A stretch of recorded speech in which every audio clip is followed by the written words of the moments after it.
بسم اللہ الرحمن الرحیم۔ السلام علیکم ورحمۃ اللہ وبرکاتہ۔ الحمدللہ، آج ہمارا اردو زبان کی چوتھی کتاب کا 41واں سبق شروع ہو رہا ہے۔ پرتھی راج اور شہاب الدین غوری۔ خاندان چوہان کا آخری فرمانروا پرتھی راج تھا، جس کو رائے پتھورا بھی کہتے ہیں۔ دلی اور اجمیر کی دونوں ریاستیں اسی کے زیر لگی تھیں۔ اجمیر کو اپنا پایہ تخت بنایا تھا۔ دلی کی حکومت اپنے بھائی کھانڈے رائے کو سپرد کی تھی۔ اسی عہد میں سلطان غیاث الدین غور کا بادشاہ اور اس کا چھوٹا بھائی شہاب الدین امیر لشکر اور حاکم غزنی تھا۔ شہاب الدین غزنی کا انتظام کر کے ملک ہند کی تسخیر پر آمادہ ہوا۔ اول لاہور کے بادشاہ خسرو ملک کو اسیر و دستگیر کر کے پنجاب پر قبضہ کر لیا۔ پھر ہندو راجاؤں کی عملداری میں قدم بڑھایا اور قلعہ سرہند کو سر کیا۔ اب سلطان مراجعت کی تیاری کر رہا تھا کہ رائے پتھورا کی لشکر کشی کا غلغلہ سنا۔ خود پیش قدمی کر کے آگے بڑھا۔ ادھر سے رائے کا لشکر پہنچا۔ تلاوڑی کے میدان میں ہنگامہ کارزار گرم ہو گیا۔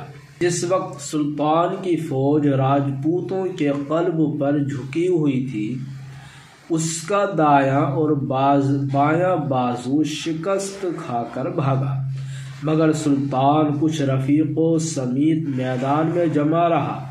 کھانڈے رائے نے ہاتھی اس پر ریلا، سلطان بھی گھوڑا چمکا کر بڑھا اور نیزے کا ایسا ہاتھ مارا کہ دانت توڑ کر اس کے منہ میں اتر گیا، مگر سلطان کے بھی زخم کاری لگا۔ قریب تھا کہ پشت زین سے جدا ہو جائے۔ یہ کیفیت دیکھ کر ایک خلجی بچہ اس کے پیچھے ہو بیٹھا اور گھوڑے کو مہمیز کر کے دشمنوں کے نرغے سے صاف نکال لے گیا۔ پھر تو باقی فوج کے قدم بھی اٹھ گئے اور یہ ہزیمت خوردہ لشکر سخت تباہی کے بعد لاہور میں داخل ہوا۔ چند قیام کر کے سلطان نے غزنی کی جانب کوچ کیا اور وہاں پہنچ کر فراریوں کو سخت سزائیں دیں۔ ظاہراً عیش و آرام کا نقشہ جمایا اور اپنے آپ کو بے پرواہ بنایا، لیکن خفیہ طور پر لشکر کی درستی اور سامان جنگ کے تہیہ میں شب و روز مصروف رہا۔ رائے پتھورا غنیم کے خطرے سے فارغ البال ہو کر فتح کا نعرہ بجاتا اپنی راجدھانی میں آ بیٹھا۔ اسی اثنا میں قنوج کے راجا جے چند نے جگ راجسو کا ارادہ کیا۔ اس جشن کا آئین یہ تھا کہ گرد و نواح کے راجا طلب ہوتے، ہر قسم کی خدمتیں اپنے ہاتھ سے بجا لاتے۔ اسی جلسے میں راجا کی لڑکی کا سوئمبر بھی قرار پایا تھا۔ رائے پتھورا اس تقریب کی شرکت پر آمادہ ہوا۔ اتفاقاً کوئی ہم نشین بول اٹھا، چوہان کے ہوتے جے چند کو یہ حوصلہ زیب نہیں دیتا۔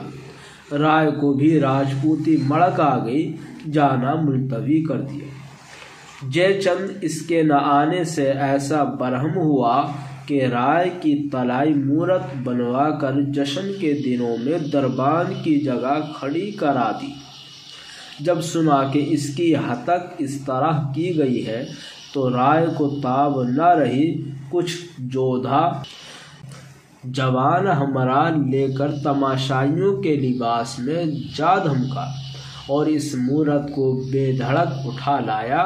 قنوج والے دیکھتے کہ دیکھتے رہ گئے۔ برق تھی، سرسر تھی یا تھا زلزلہ، وہ رائے جاں باز تیرا حوصلہ۔